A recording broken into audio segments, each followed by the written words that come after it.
தேவன் தைரியம் உள்ளவர்களின் தேவன். எப்ப தேவன் உன் கண்ணுக்கு தெரிவார் தெரியுமா? நீ வாழ்க்கையில துணிச்சலா தைரியமா சில முடிவுகளை எடுக்கும் பொழுதுதான் கர்த்தர் முன்னாடி தோன்றும்.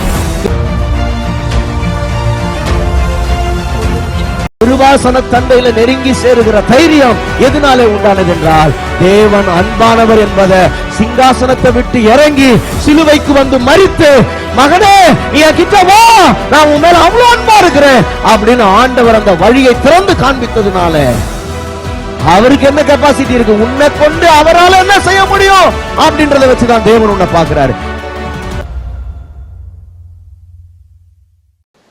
நம்முடைய தியானத்திற்காக தெரிந்து கொண்ட ஒரு வேத வசனம்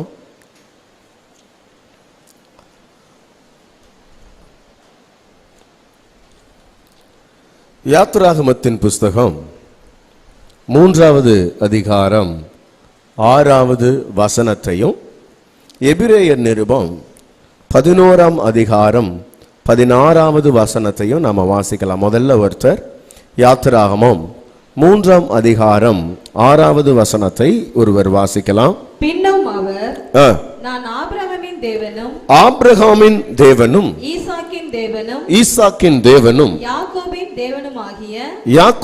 தேவனுமாகிய உன் பிதாக்களுடைய தேவனாய் இருக்கிறேன் என்றார். மோசே தேவனை நோக்கி பார்க்க பயந்ததினால் தன் முகத்தை மூடிக்கொண்டான். ஓகே, எபிரேயர் 11:16. அதையல்ல, அதிலும் மேன்மையான பரமதேசத்தை விரும்பினார்கள். அதிலும் மேன்மையான பரமதேசத்தை விரும்பினார்கள். ஆகையால் தேவன் அவர்களுடைய தேவன் எண்ணப்பட, தேவன் அவர்களுடைய தேவன் என்று எண்ணப்படுவதற்கு வெட்கப்படுவது இல்லை. கர்த்தருக்கு மகிமை உண்டாவதாக. அநேக நாட்களாக இந்த வசனத்தை நாம நிறைய முறை படிச்சிருக்கிறோம், நிறைய முறை இதுல இருந்து செய்திகளை கேட்டிருக்கிறோம்.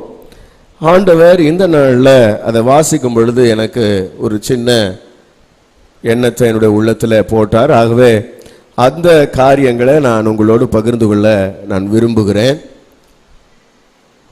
மோசேக்கு ஆண்டவர் தன்னை வெளிப்படுத்துகிறார். மோசே வனாந்தரத்துல ஆடு மேய்ச்சிக்கிட்டு இருக்கிறாரு. ஆடு மேய்ச்சிக்கிட்டு இருக்கிற அவர் திடீர்னு ஒரு முள்ளு செடி பத்தி எரியறத அவர் பார்க்கிறார். வழக்கமா வனாந்தரத்துல அப்படி அடிக்கடி நடக்கும். அப்படி நடக்கிற அந்த சம்பவத்தை பார்க்கும் பொழுது அந்த செடி என்ன ஆகும்னா எரியும், அப்புறம் கொஞ்ச நேரத்துல கருகிடும். ரொம்ப நேரம்லாம் அந்த முள்ளு செடி எரியாது, எரிஞ்சு புசு புசுன்னு எரிஞ்சு கடகடன்னு அது கருகிடும். இப்படி நிறைய வனாந்தரத்துல நடக்கும். திடீர்னு இந்த முள்ளு செடியை பார்க்கிறாரு. பார்த்தா அது எரிஞ்ச முள்ளு செடி எரிஞ்ச வண்ணமாகவே இருக்குது. அவருக்கு கொஞ்ச நேரம் பொறுத்து திரும்பி பார்க்கிறார். மறுபடியும் அந்த முள்ளு செடி எரிஞ்ச வண்ணமாகவே இருக்கு. இது என்னடா இது? வழக்கமா பார்த்தா ஒரு 5-10 நிமிஷத்துல எரிஞ்சிடும். இது அரை மணி நேரம் 1 மணி நேரம் ஆகும், இதுவும் இன்னும் அணையவே இல்லையே, இது என்ன அவ்வளவு நேரம் நின்று எரியுது அப்படின்னு சொல்லிட்டு அவர் ரொம்ப ஆச்சரியப்பட்டு அந்த முள்ளு செடி பக்கத்துல அவர் போறாரு. அங்க போனா ஆண்டவர் இந்த மோசையை பார்த்து கூப்பிடுறாரு. அவங்கிட்ட தன்னை அவர் அறிமுகப்படுத்தி கொள்றாரு. எப்படி அறிமுகப்படுத்துறாருன்னா, நான் ஆபிரகாமினுடைய தேவனும் ஈசாக்கினுடைய தேவனும் யாக்கோபினுடைய தேவனும் ஆகிய கர்த்தர். அவர் எப்படி அறிமுகப்படுத்திக்கிறார் பாருங்க. உதாரணமா ஒரு பிள்ளைங்க தங்களை எங்கேயாவது அறிமுகப்படுத்திக்கணும்னா, நான் இன்னாருடைய மகன், இவங்களோட பேரன், ஆமாம் அவங்களோட மகன் வைத்து வழி பேரன், மகள் வைத்து வழி பேரன், அப்படி ஏதாவது சொல்லுவாங்க. ஏன்னா அம்மா அப்பாவை சொன்னாதான் நம்மளை கொஞ்சம் தெரியும் அப்படின்றதுக்காக பிள்ளைங்க அப்படி அறிமுகப்படுத்திப்பாங்க. அப்பாங்க எங்கேயாவது அப்படி அறிமுகப்படுத்திப்பாங்களா? நான் இவரோட அப்பா அப்படின்னு அறிமுகப்படுத்திப்பாங்களா?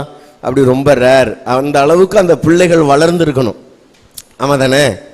அந்த பிள்ளைங்க அப்படி வளர்ந்து உயர்ந்து நிலைக்கு வந்துட்டா, இந்த அப்பாக்களை விட மேலான இடத்துக்கு வந்துட்டா அப்பா அப்பாவுக்கு சொல்லிப்பாங்க, நான் அவரோட அப்பா, இப்படி நான் இன்னாரோட அப்பா அப்படின்னு அவர் சொல்லிப்பார். அப்படி சொல்லிக்கிறதுல அவங்களுக்கு கொஞ்சம் அது மதிப்பாகவும் இருக்கும். தான் பிள்ளைங்க அப்படி ஒரு உயர்ந்த நிலைக்கு போன பிறகு இன்னாருடைய அப்பா நான் தான், இன்னாருடைய அம்மா நான் தான் சொல்லிக்கிறதுல அவங்களுக்கு ஒரு சந்தோஷம் இருக்கும். சரி, இப்போ கர்த்தர் எப்படி அறிமுகப்படுத்திக்கிறார்னா, நான் ஆபிரகாமின் தேவன், ஈசாக்கின் தேவன், யாக்கோபின் தேவன் அப்படின்னு தன்னை அறிமுகப்படுத்திக்கிறார். அப்படின்னா என்ன அர்த்தம்னா அவங்களுடைய தேவன்றதுல அவருக்கு கொஞ்சம் மகிழ்ச்சி, அவருக்கு கொஞ்சம் சந்தோஷமும் இருக்கிற மாதிரி தெரியுது. அதனால தான் அப்படி சொல்றார். அப்ப நான் யோசிக்கிறேன், அப்படி ஒரு மேன்மையான வாழ்க்கை வாழ்ந்திருக்காங்க போல இருக்க இந்த ஆபிரகாம், ஈசாக்கு, யாக்கோபெல்லாம். அதனால தானே ஆண்டவர் அப்படி மார்த்தட்டி சொல்றாரு நிறைய இடத்துல. மோசே கிட்ட மட்டும் இல்ல, அந்த முற்பிதாக்கள் கிட்டலாம் நீங்க பாத்தீங்கன்னா இஸ்ரவேல் ஜனங்க கிட்டலாம் நிறைய முறை அப்படி சொல்லுவார், நான் ஆபிரகாமின் தேவனும் ஈசாக்கின் தேவனும் யாக்கோபின் தேவனும் ஆகிய கர்த்தர்னு திரும்ப திரும்ப சொல்லிப்பார். அப்ப நான் யோசித்தேன், ஆபிரகாமினுடைய தேவன் அப்படின்னு அவர் சொல்லிக்கிறாரு.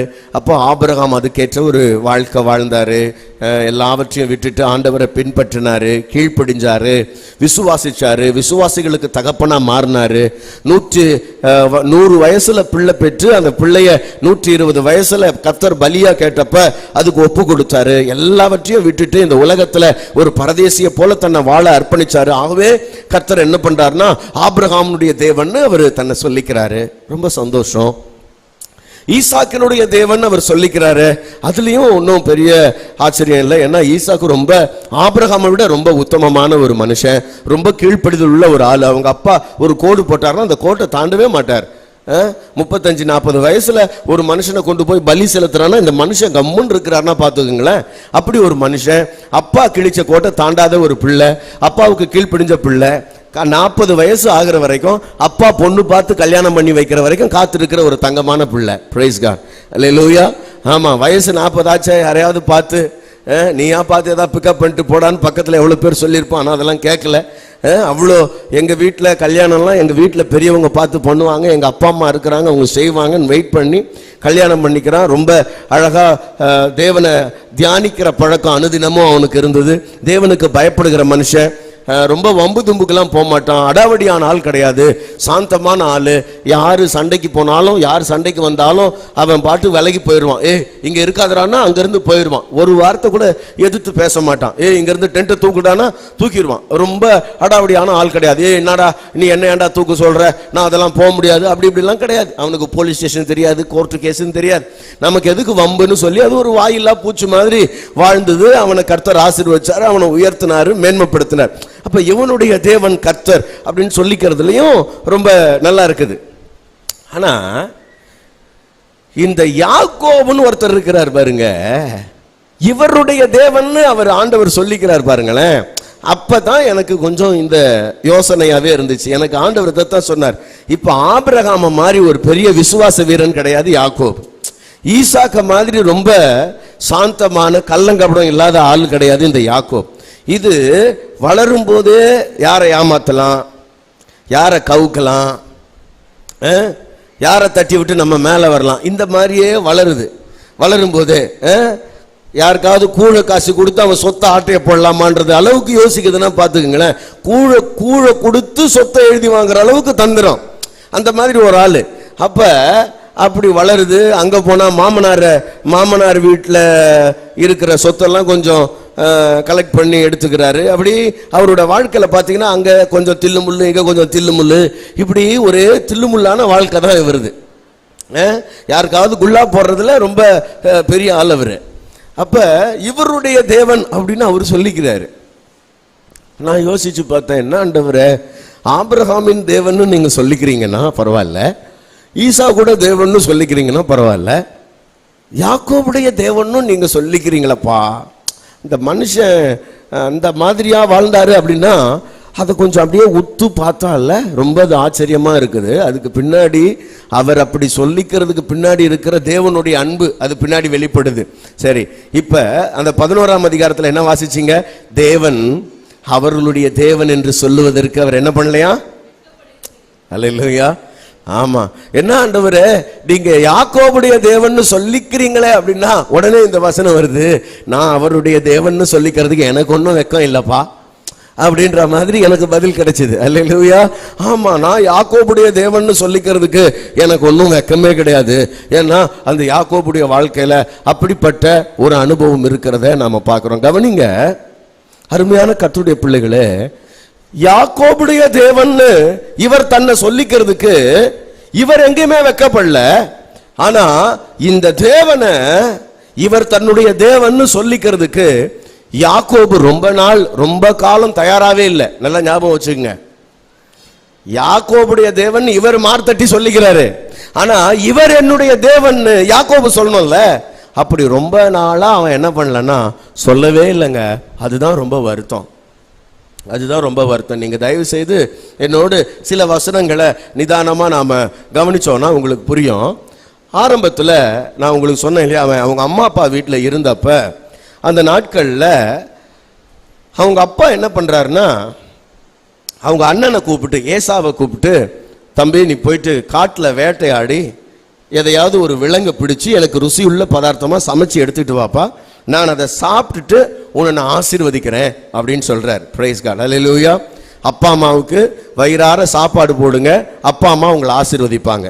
வயிறார சாப்பாடு போட்டிங்கன்னா அவங்க மனசார உங்களை ஆசீர்வதிப்பாங்க. அந்த ஆசீர்வாதம் ரொம்ப பலிக்கும். அதைத்தான் இங்கே ஏசாவுக்கு அவங்க அப்பா சொல்றார், எனக்கு நல்ல வயிறார சாப்பாடு கொடுப்பா, நான் அதை சாப்பிட்டுட்டு உன்னை ஆசீர்வதிக்கிறேன்னு சொன்ன உடனே இதை கேட்டுட்டு அவங்க வீட்டில் அந்த அம்மா எப்பவுமே இந்த பிள்ளை வளர்ப்புல ரெண்டு பேர் ரெண்டு விதமா இருந்தா ரொம்ப வேலைக்கு ஆகாது. அப்பா அம்மா, அப்பா ஒரு மாதிரி சொல்ல, அம்மா ஒரு மாதிரி சொல்ல, அப்படி இருந்தா அந்த குடும்பம் அல்ல, அந்த பிள்ளைங்களோட வாழ்க்கை ரொம்ப பாதிக்கப்படும். அம்மா அடிப்பாங்க, அப்பா ரொம்ப கொஞ்சுவார். எதுக்கு அடிக்கிற நீ பிள்ளைய அப்படின்னுவார். இது நல்லதில்லை. அடிச்சா ரெண்டு பேருமா சேர்ந்து அடிங்க, அப்புறம் அணைச்சிக்கிட்டா ரெண்டு பேருமா சேர்ந்து அணைச்சிக்கங்க, அதுதான் ரொம்ப நல்லது. பிரைஸ் காட், ஹல்லேலூயா. சத்தமா சொல்லுங்க. ஆமா, சில நேரத்தில் நம்ம வீட்டில் என்ன பண்ணுவான்னா அம்மா அடிப்பாங்க, அப்பா அப்படியே கொஞ்சுவார். பிள்ளைங்கள்லாம் என்ன நினச்சிக்கன்னா எங்கள் அப்பா ரொம்ப நல்லவர், எங்கள் அம்மா தான் பேய் அப்படின்னு அம்மாவை ரொம்ப பேய் மாதிரி பார்க்குற ஆட்கள் இருக்கிறாங்க. சில வீடுகளில் அது ஆப்போசிட்டாக மாறிடும். எப்படின்னா அப்பா பேயா தெரிவார் சில வீடுகளில். ஆமாம், எங்கள் அப்பா ரொம்ப பொல்லாத ஆள், எங்கள் அம்மா தங்கமானவங்க, எது கேட்டாலும் கொடுப்பாங்க அப்படின்னு சில பிள்ளைகளுக்கு மனசில் வந்துடும் பாருங்க. அந்த மாதிரி நீங்கள் தயவு செய்து நடக்காதீங்க. இங்கே இந்த வீட்டில் அந்த மாதிரி தான். மூத்த பிள்ளைய அப்பா பக்கம் வளர்க்குறாரு, இளைய பிள்ளை அம்மா பக்கம் வளருது. இது வளரும்போது ரொம்ப அவங்களுக்குள்ள நிறைய கான்ட்ரவர்சி, நிறைய முரண்பாடுகள் இருக்குது. இப்போ நம்ம அதுக்குள்ளெல்லாம் டீப்பாக போக வேண்டாம். இந்த அம்மா என்ன பண்ணுதுன்னா, டே இந்த சின்ன பையனை கூப்பிட்டு சொல்லுது, டே இங்கே வாடா, உங்கள் அப்பா உங்கள் அண்ணனை ஆசீர்வதிக்க போகிறேன்னு சொன்னார், நீ அந்த ஆசீர்வாதத்தை வாங்கிக்கடா அப்படின்னு சொல்லி அந்த அம்மா சொல்லுது. எப்படிமா நான் அந்த ஆசீர்வாதத்தை வாங்கிக்கிறது? அண்ணன் தான் வேட்டையாடுவான், அவனுக்கு தான் வேட்டையாட தெரியும், எனக்கு வேட்டையாட தெரியாதே அப்படின்னா, நான் அது பாரு மந்தைக்கு ஓடிப்போம், ஒரு ஆட்டுக்குட்டியை பிடிச்சினுவான், நான் உங்கள் அப்பாவுக்கு பிடிச்ச மாதிரி சமைச்சு தரேன், அதை எடுத்துன்னு போய் கொடுத்து நீ ஆசீர்வாதத்தை வாங்கிக்கடா அப்படின்னு சொல்லுது அந்த அம்மா. உடனே அந்த பையன் சொல்கிறான், ஏம்மா என்னம்மா அப்பா கிட்ட போய் என்னை பொய் சொல்றியா? அப்பா அண்ணனை தானே ஆசீர்வதிக்கிறதுக்கு கூப்பிட்டுருக்கிறாரு, நான் சின்ன பையனாச்சு, என்னை எப்படி அவர் ஆசீர்வதிப்பார்? ஆடப்போடா பொழைக்க தெரியாதவனை பொய் சொல்கிறதுக்கு சொல்லி கொடுக்குது.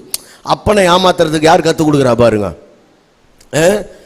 இந்த விஷயம்லாம் எங்கேருந்து வருது பாருங்க. உங்கள் அப்பங்கிட்ட எப்படி பேசணும் நான் சொல்லித்தரேன் அப்படின்னு அந்த அம்மா என்ன பண்ணுதுன்னா, சமைச்சு நீ போய் யார் வந்திருக்குதுன்னு கேட்டால் ஏசான்னு சொல்லு, உங்கள் அப்பா கிட்ட வாடான்னா கையெல்லாம் தடவி பார்ப்பார், இந்த ட்ரெஸ்ஸை போட்டுன்னு போ, மேலெல்லாம் முடி இருக்கிற மாதிரி தெரியும், உங்கள் அண்ணனை மாதிரியே இருப்ப, உங்கள் அப்பாவுக்கு ஒன்றும் தெரியாதரா, உன்னை ஆசீர்வச்சிருவாரு அப்படின்னு இந்த அம்மா என்ன பண்ணுதுன்னா சொல்லி அனுப்புது. சொல்லி அனுப்பும்போது சொல்லுது, இல்லைம்மா எங்கள் அப்பா கோவப்பட்டு கண்டுபிடிச்சிட்டு என்னை ஆசீர்வதிக்கிறதுக்கு பதில் சபிச்சிட்டாருனா நான் என்ன பண்ணுறது அப்படின்னா, இல்லை உன் மேலே ஏதாவது சாபம் வந்ததுன்னா அது என் மேலே வரட்டும், நீ போ அப்படின்னு சொல்லி என் பேச்சை கேளுன்னு அந்த அம்மா சொல்லி அனுப்புது. இந்த பையன் போறான் பாருங்க. போனான், அப்பா கிட்ட அந்த பதார்த்தத்தெல்லாம் கொடுத்தான். அவரும் தடவி பார்த்துட்டு யாரான்னு கேட்குறாரு. அவருக்கு புரியும், அப்பாவுக்கு புரியாதா? தடவி பார்த்துட்டு கை பார்த்தா ஏசா கை மாதிரி இருக்குது, சத்தத்தை பார்த்தா யாக்கோபோட சத்தம் மாதிரி இருக்குது அப்படின்னு சொல்லிட்டு அடுத்து ஒரு கேள்வி கேட்குறாரு, இது எப்படிடா இவ்வளோ சீக்கிரம் உனக்கு கிடச்சிது? இப்போ தானே சொல்லி அனுப்புனேன், நீ அதுக்குள்ளே காட்டுக்கு போய் வேட்டையாடிட வேண்டியா, எப்படிடா இவ்வளோ சீக்கிரம் உனக்கு கிடச்சிது அப்படின்னா அவன் சொன்ன வார்த்தை இருக்குது பாருங்க, அது ரொம்ப முக்கியம். 27வது அதிகாரத்தில் பாருங்களேன், 27வது அதிகாரம் 20வது வசனத்தில் எப்படி சொல்லப்பட்டிருக்குது? அப்பொழுது ஈசாக்கு தன் குமாரனை நோக்கி, என் மகனே இது உனக்கு இத்தனை சீக்கிரமா எப்படி அகப்பட்டது என்றான். இத்தனை சீக்கிரமா எப்படி அகப்பட்டது அப்படின்னு கேக்குறாரு. அவன் உம்முடைய தேவனாகிய கர்த்தர் எனக்கு நேரிட பண்ணினார் என்றான். இங்கதான் எனக்கு ரொம்ப இவன் சொல்ற இந்த வார்த்தை தான் எனக்கு ரொம்ப கஷ்டமா இருக்குது. எப்படி சொல்றான் பாருங்க, உம்முடைய தேவனாகிய கர்த்தர் எனக்கு அதை நேரிட பண்ணினார். நம்ம ஆண்டவர் கொடுத்தாருப்பா, கர்த்தர் நேரிட பண்ணாருப்பான்னு சொன்னா பரவாயில்ல. அவன் என்ன சொல்றான் பாருங்க, உம்முடைய தேவனாகிய கர்த்தர் அதை நேரிட பண்ணினார். அப்படின்னா அந்த கர்த்தர் உமக்கு தான் கர்த்தர். எனக்கு அவர் இன்னும் கர்த்தரா அவன் என்ன பண்ணலன்னா வாழ்க்கையில இன்னும் அவன் வாயினால அதை அறிக்கை பண்ணல. நல்லா ஞாபகம் வச்சுங்க, உம்முடைய தேவனாகிய கர்த்தர் அதை எனக்கு நேரிட பண்ணினார்னு சொல்றான். சரி, ஒரு இடத்துல ஆச்சா. சரி, இதுக்கப்புறம் இந்த சம்பவத்துக்கு அப்புறம் அவங்க அண்ணனுக்கு பயங்கர கோபம் வந்துருச்சு. ரொம்ப கோபம், செம கோபம் வந்துருச்சு. ஏற்கனவே அவங்க அண்ணனை ஒரு முறை ஏமாத்தி இருக்கிறான், இது 2வது முறை ஏமாத்திட்டான். அவங்க அண்ணன் வந்து கோபத்துல கத்துறான். வீட்டில் ஒரே ருத்ரதாண்டம் ஆடுறான். எப்படி ஆடுறான் தெரியுமா? இங்கே பாருமா, அவன் ரொம்ப ரொம்ப மோசமான சீட்டிங் பேர் வழியாக இருக்கிறான். எனக்கு உள்ளதெல்லாம் ஏமாற்றி எடுத்துக்கணும்னு நினைக்கிறான். பார்த்துக்க, அவனை சொல்லிட்டேன் நான், ஒரு நாள் இல்லைன்னா ஒரு நாள் அவனுக்கு என் கையால் தான் சாவு. பார்த்துக்க, உனக்கு பிள்ளையே இருக்காது, நான் சொல்லிட்டேன், நீ கொஞ்சத்துக்கு பிள்ளை இருக்க மாட்டான் அப்படின்னு கோபமாக சொல்லிட்டு அவன் போயிட்டான். அவன் போனதுக்கப்புறம் இவங்க அம்மா என்ன பண்ணுது, வேக வேகமாக போய் இந்த சின்ன பிள்ளைய கூப்பிட்டு, இதை பாடுறா, உங்கள் அண்ணக்காரன் உன் மேலே பயங்கரமாக கோபமாக இருக்கிறான், நீ உங்கள் மாமா வீட்டுக்கு போய் கொஞ்ச நாளைக்கு இருடா, அவன் கோபம்லாம் தணிச்சதுக்கப்புறம் நான் வந்து ஆளை அனுப்பி உன்னை வீட்டுக்கு அழைச்சிக்கிறேன் அப்படின்னு சொல்லி இந்த அம்மா சொல்லி அனுப்புது அந்த பிள்ளைகிட்ட. இதுவும் இவன் சின்னவன் பாருங்க, உயிருக்கு பயந்து அம்மா சொல்ல கேட்டு கையில் ஒரு தடி எடுத்துக்கிட்டு ஐயா டிராவல் பண்ணி போகிறாரு. போகிற இடத்துல இருட்டிடுது, ஒரு இடத்துல கல் எடுத்து வச்சு தூங்குறான். தூங்குனா அங்க ஆண்டவர் இவங்கிட்ட பேசுறார். எப்படி பேசுறாருன்னா, யாக்கோபே நீ பயப்படாத, நீ போற இடத்துக்கு நான் வர்றேன், உனக்கு உண்ண உணவும் உடுக்க வஸ்திரமும் நான் தருவேன், உங்க அப்பா வீட்டுக்கு உன்னை சமாதானத்தோட நான் திரும்பி வர பண்றேன், கவலைப்படாத. எவ்வளவு நல்ல ஆண்டவர் பாருங்க. அல்லேலூயா. ஆமா, இவ்வளோத்தையும் ஆண்டவர் பேசுறார். இவ்வளோத்தையும் பேசினதுக்கு அப்புறம் இவன் ஆண்டவர்கிட்ட அக்ரிமெண்ட் போடுறான். என்ன அக்ரிமெண்ட் தெரியுமா? எழுந்துட்டாரு, தூக்கம் தெளிஞ்சிச்சு ஐயாவுக்கு. தூக்கம் தெளிஞ்சு எழுந்த உடனே சொல்றாரு, அப்படியா, நான் போற இடத்துக்கெல்லாம் கூட வருவீங்களா? சரி, நான் போற இடத்துக்கு நீங்க கூட வந்து நான் சாப்பிட்றதுக்கு சாப்பாடும் உடுத்துறதுக்கு வஸ்திரமும் நீங்க தந்து எங்க அப்பா வீட்டுக்கு என்ன பத்திரமா திரும்ப வர வச்சிட்டீங்கன்னு வைங்க. அவரு பத்திரமா திரும்பி வர வச்சிட்டீங்கன்னா அப்பதான் நீங்க எனக்கு தெய்வம். கர்த்தர் எனக்கு தெய்வமாயிருப்பார். நான் நிறுத்தின இந்த கல் தேவனுக்கு வீடாகும். நீங்க தர எல்லாவற்றிலும் நான் என்ன பண்ணுவேன், உங்களுக்கு தசம பாகம் செலுத்துவேன். அப்ப இப்ப அவரு எனக்கு தேவனா இருக்கிறாருன்னு சொல்லல, என்ன பத்திரமா கொண்டு போய் பத்திரமா திரும்ப கொண்டு வந்து சாப்பாடு துணிமணி எல்லாம் கொடுத்து எங்க அப்பா வீட்டுக்கு பத்திரமா கொண்டு வந்தீங்கன்னா அப்பதான் நீங்க எனக்கு தேவன். என்னையா இவன் வாழ்க்கையில ஆண்டவர் இவன் வாழ்க்கையில் எவ்வளோலாம் நன்மை உள்ளவராக இருக்கிறாரு.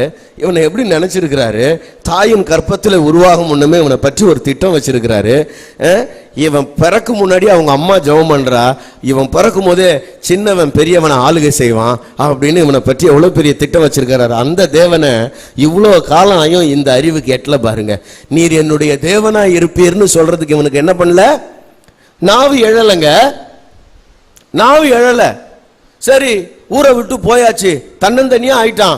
அப்பா அம்மா இல்ல, அண்ணன் தம்பி இல்ல, தன்னந்தனி காட்டுல வாழ்றான். 20 வருஷம் ஆச்சு. அங்க மாமனார் வீட்டுக்கு போனா, கல்யாணம் பண்ணா, குழந்தை குட்டிங்களை பெத்தெடுத்தான், வனாந்தரத்துல வாழ்க்கை, ஆடு மாடுகளோட சஞ்சரிச்சு அவ்வளவு நாள் வாழ்ந்தானே. அன்னைக்காவது கர்த்தரை தன்னுடைய தெய்வமா ஏற்றுக்கொண்டானா? கர்த்தரை தன்னுடைய முழு உள்ளத்தோட அவன் தேவன்னு அறிக்கை பண்ணானா, ஆராதிச்சானா அப்படின்னு பார்த்தா அங்கேயும் இல்ல. திரும்பி வந்து 20 வருஷத்துக்கு கழிச்சு திரும்பி அங்க ஒரு பிரச்சனை வருது. அங்க இருந்து கிளம்பணும், ஒரு சுச்சுவேஷன் வருது. கிளம்பும் போது மனைவிங்களை பார்த்து சொல்றாரு, என்ன சொல்றாரு, நீங்க பாருங்க, மறுபடியும் இங்க வாங்க.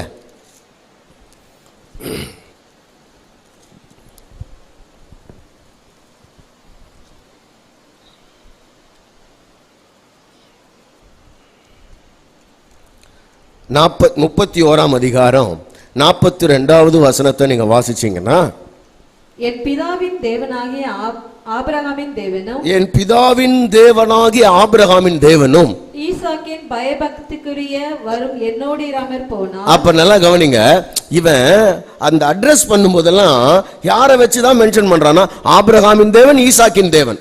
அவர் என் கூட இருந்தாரு, அதனால்தான் உங்க அப்பா வந்து எனக்கு கெட்டது பண்ண முடியல. என் தேவன் அவன் எங்கேயாவது சொல்றானான்னு நானும் பாக்குறேன். என் தேவன் உரிமையோட சொல்லுவானான்னு பார்த்தா உரிமையோட சொல்ல மாட்டான். எங்க தாத்தாவோட தெய்வம், எங்க அப்பாவோட தெய்வம், என் தெய்வம்னு அவன் வாயில வரவே இல்லையே. எனக்கு ரொம்ப வருத்தமா இருந்தது. என்னடா உன் தெய்வம் உனக்கு எவ்வளவு நன்மை செய்யறாரு, இவர் ஏன் ஆண்டவர்னு அவன் மனசார சொல்லவே மாட்டான். சொல்லவே இல்லைங்க. இப்பவும் அவன் சொல்லல. இதுக்கு அப்புறமும் பாத்தீங்கன்னா கவனிங்களேன், வாழ்க்கையில இது எவ்வளவு நாள் ஆயிடுச்சு? இப்ப இவனுக்கு 60 வயசு ஆயிடுச்சு. 60 வயசு ஆயிடுச்சு. வாழ்நாள்ல பாதி நாளை கழிச்சிட்டான். பாதி நாள் கழிஞ்சதுக்கு பிறகு கூட இவனுக்கு கர்த்தர் அவனுடைய தேவன்ற அந்த உணர்வு இன்னும் வரல. அவனுடைய தேவன் என்று அவனால வாயார சொல்ல முடியல, அறிக்கை பண்ண முடியல. சரி, இங்க இருந்து இவன் என்ன பண்றான்னா, மாமனார் கையில இருந்து தப்பிச்சு போறான். அதுக்கப்புறம் அண்ணனுடைய கைகள்ல இருந்து ஆண்டவர் அவனை காப்பாத்துறாரு. சமாதானமா அண்ணனோட சமாதானம் ஆகுறாங்க. அப்புறம் ஒரு இடத்துல போயிருக்கிறாங்க. சீகேம்னு ஒரு ஊர்ல இருந்தா அந்த ஊர்ல ஒரு பிரச்சனை வருது. அந்த ஊர்ல பிரச்சனை வந்த உடனே ஆண்டவர் சொல்றாரு, டேய் நீ எழுந்துரு, நீ உங்க வீட்டில இருந்து கிளம்பும் போது உனக்கு வெளிப்பட்ட தேவன் நான் தான். அவர் பாருங்க, அவருக்கு எவ்வளவு பரிதாபமான நல்லா பாருங்க, அறிமுகப்படுத்திக்கிறார். உனக்கு தரிசனமான தேவன் நான் தான்பா, உன்னை இவ்வளவு நாள் நடத்தினது நான் தான். அது உனக்கு ஆனால் தெரியுது இவருக்கு. பாரு எங்க தெரியுது தெரியுமா? இந்த யாக்கோப் ஏசா கிட்ட அவன் பிரச்சனைக்கு வர போறான்னு ஒண்ணு அப்ப மட்டும் தெரியுது. ஆண்டவரே, நான் வெறும் கோலும் கையுமா போனேன், என்ன 2 பரிவாரங்களுக்கு சொந்தக்காரனா நீங்க மாத்திருக்கீங்க, இதுக்கெல்லாம் நான் பாத்திரவான் இல்லைன்னா சொல்றான். ஆனா நீர் என் தேவன் சொல்லல. திரும்பவும் பாருங்க, மறுபடியும் இங்க வாங்க, 35வது அதிகாரத்துக்கு வாங்கல, 3வது வசனம் படிங்க. நாம் எழுந்து பெத்தேலுக்கு போவோம் வாருங்கள். நாம் எழுந்து பெத்தேலுக்கு போவோம் வாருங்கள். எனக்கு ஆபத்து நேரிட்ட நாளிலே, எனக்கு ஆபத்து வந்தப்ப என் விண்ணப்பத்துக்கு உத்தரவு அருளிச் செய்தி. நான் ஒரு நாள் ஜெபம் பண்ணேன், என் ஜெபத்தை கேட்டு நான் நடந்த வழியில என்னோடு கூட இருந்த தேவனுக்கு அங்கே, நான் நடந்த வழியில என் கூட இருந்த தேவனுக்கு அங்க போய் ஒரு பலிபீடம் கட்டுவோம். இப்ப கூட ரொம்ப உரிமையா அவர் சொல்ற மாதிரி எனக்கு தெரியல. என்னை இவ்வளவு நாள் காப்பாத்தின ஒரு தெய்வத்துக்கு நாம என்ன பண்ணலாம்னா பலிபீடம் கட்டலாம், வாங்க பெத்தேலுக்கு போலாம் அப்படின்னு தான் சொல்றார். வாழ்க்கையில பாதி நாட்கள் தன்னை எப்படி சொல்றது, தாயின் வயிற்றிலிருந்து எடுத்து பராமரித்து ஆதரித்து முழுவதுமாக தன்னோடு கூட டிராவல் பண்ற இந்த தேவனை தன்னுடைய தேவன் என்று சொல்லி அறிக்கை பண்ணுவதற்கு யாக்கோபுக்கு இவ்வளோ காலம் ஆகுது. நான் அப்படியே பைபிளை படிச்சுக்கிட்டே வந்தேன். எங்கதான் இவர் எங்கேயாவது ஒரு இடத்துலயாவது கர்த்தரை தன்னுடைய தேவன் இவர் சொல்லிட மாட்டாரான்னு ஆசையில நானும் பைபிளை புரட்டிக்கிட்டே வர்றேன். புரட்டிக்கிட்டே வந்தா எங்கேயுமே சொல்லலைங்க. கடைசியில 49வது அதிகாரத்துக்கு வந்தா அந்த மனுஷன் சாவ போற டைம். இந்த சாவ போற டைம்ல பிள்ளைங்களெல்லாம் கூப்பிட்டு ஆசீர்வதிக்கிறார். அப்படி ஆசீர்வதிக்கும் போது கடைசியா யோசேப்பு ஆசீர்வதிக்கிறார் பாருங்க. அப்ப சொல்றாரு, உனக்கு உண்டான ஆசீர்வாதம் இருக்குல்ல, அந்த ஆசீர்வாதம் யாரால வந்ததுன்னா உன் தகப்பனுடைய தேவனாலே ஆயிற்று அப்படின்னு சொல்றார். அல்லேலூயா. அந்த சாவ போற தருணத்துல தான் இந்த தேவனாகிய கர்த்தர், இந்த சர்வ வல்லவர் உன் தகப்பனுடைய தேவன் அப்படின்றத பிள்ளைக்கு அங்க சொல்றாரு. தயவு செய்து என்னோடு கூட சேர்ந்து வாசிங்க. 49வது அதிகாரத்துக்கு வாங்க. 49ஆம் அதிகாரம். அங்க பிள்ளைகள் ஆசீர்வதிக்கும் போது, அதுக்கப்புறம் பேர பிள்ளைகள் ஆசீர்வதிக்கும் போது இன்னொரு காரியத்தை சொல்றாரு. நீங்க படிங்க பார்க்கலாம். 25வது 49:25. உன் தகப்பனுடைய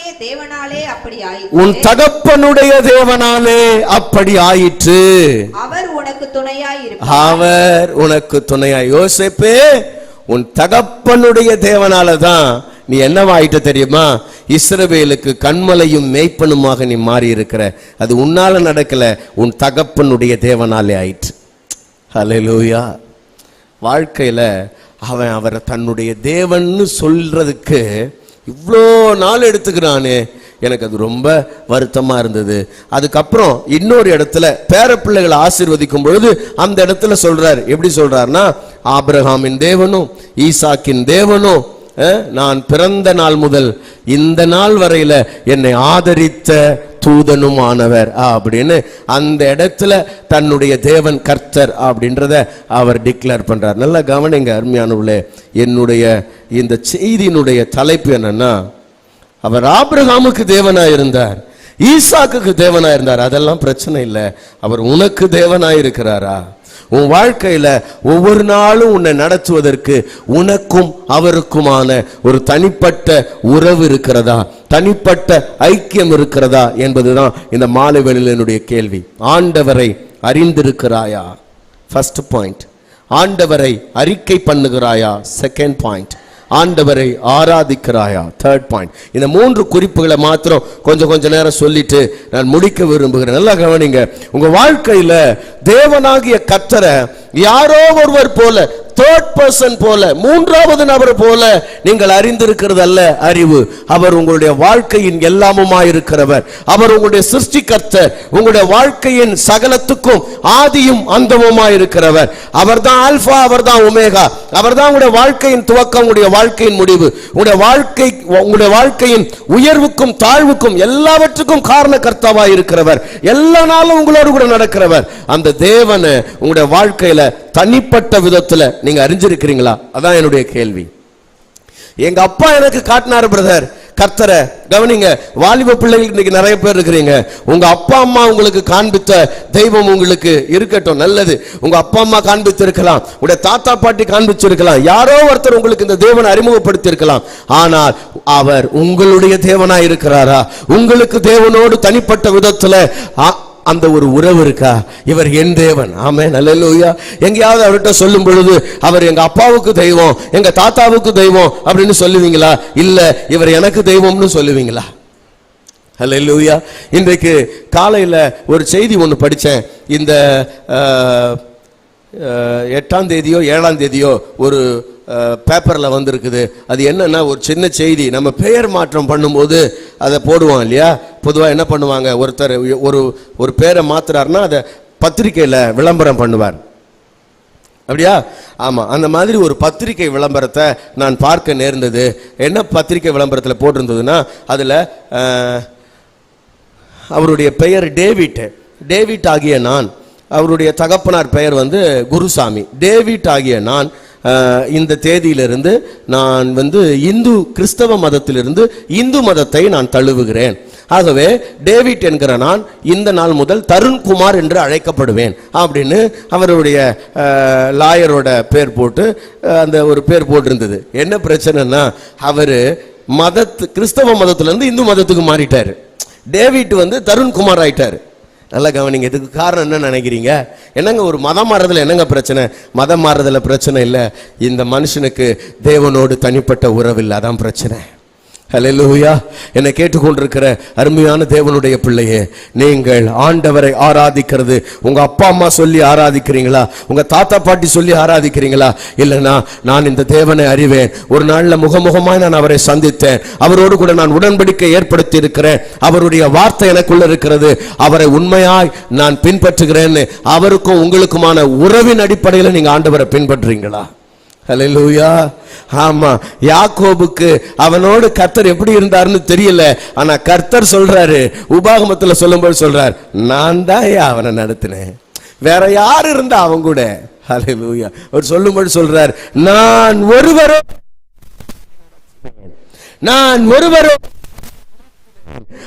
அவாந்திரமான உவர்நிலமான அந்த வனாந்தரத்துல நான் அவனை கண்டுபிடிச்சேன், அவனை கண்மணியை போல காத்தல்னேன், நானே அவனை நடத்தினேன். கழுகு தன்னுடைய கூட்டை கலைத்து குஞ்சுகளின் மேல் அசைவாடி எப்படி நடத்திட்டு வருமோ அந்த மாதிரி அவனுடைய வீட்டில இருந்து அவனை பிரிச்சு எடுத்து அவனை ஆசீர்வதிக்கிறதுக்காக அவனை உயர்த்துறதுக்காக கொண்டு வந்தது நான் தான் அப்படின்னு தேவன் சொல்றாரு. ஆனா இதெல்லாம் யாருக்கு தெரியலன்னா யாக்கோபுக்கு தெரியல. அதான் வருத்தம். லாஸ்ட்ல தெரியுது. சில நேரத்துல சாவர காலத்துல தான் சில ஆட்களுக்கெல்லாம் புரியும் போல இருக்கு. வாழ்க்கையில பாதி போயிருச்சு, இன்னும் கூட என்னை நடத்துறது தேவன் ஆகிய கர்த்தர்னு நமக்கு தெரியலனா எவ்வளவு வருத்தம் பாருங்களேன். நமக்கு எல்லாம் தெரியுதுங்க, உலகத்துல ரொம்ப நல்லா தெரியுது, யாரை எப்படி ஏமாத்தலாம்னு தெரியுது, சின்ன வயசுலயே தெரியுது, தந்திரமா பேசுறதுக்கு தெரியுது, ஊருக்கு பயந்து பதுங்கி வாழ தெரியுது, உயிரை பாதுகாக்க தெரியுது, லவ் பண்ண தெரியுது. லவ் பண்ண தெரியுது, கல்யாணம் பண்ணிக்க தெரியுது, பிள்ளை குட்டிங்களை பெத்துக்கிறதுக்கு தெரியுது, இல்ல சொத்து பத்துக்களை வளர்க்கறதுக்கு தெரியுது. ஆனா எது மட்டும் தெரியலனா ஆண்டவரை அறியறதுக்கு மட்டும் தெரியல. என்ன ஒரு வருத்தமான காரியம் தெரியுமா? வாழ்க்கையில முக்கியமானது தவிர்த்து முக்கியமல்ல, அது எல்லாமே தெரிஞ்சுக்கிறாங்கங்க. அதுதான் வருத்தம். நான் சொல்லட்டுமா, இது எல்லாம் உனக்கு தெரியலன்னா பரவாயில்ல, ஆண்டவரை மாத்திரம் தெரிஞ்சுக்க. அல்லேலூயா. உன் வாழ்க்கையில ஆதாரமா இருக்கக்கூடிய ஆண்டவரை மாத்திரம் நீ தெரிஞ்சுக்க. அவரை அறிந்து கொள், அவரை புரிஞ்சுக்க. அவர்தான் உன்னுடைய வாழ்க்கையின் துவக்கமும் முடிவுமா இருக்கிறவர். ஆமென். ஆராதனை நேரங்கள்: ஞாயிறு காலை 7 மணி, மாலை 6:30 மணி. எங்களை தொடர்பு கொள்ள வேண்டிய தொலைபேசி எண்கள் 92-831-60-662,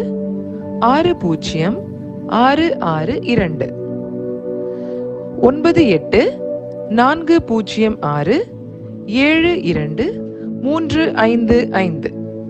எங்களை தொடர்பு கொள்ள வேண்டிய முகவரி: அகாப்பே சபை, எண் 189, EH ரோட், கொருக்குப்பேட்டை, சென்னை 6,21,000.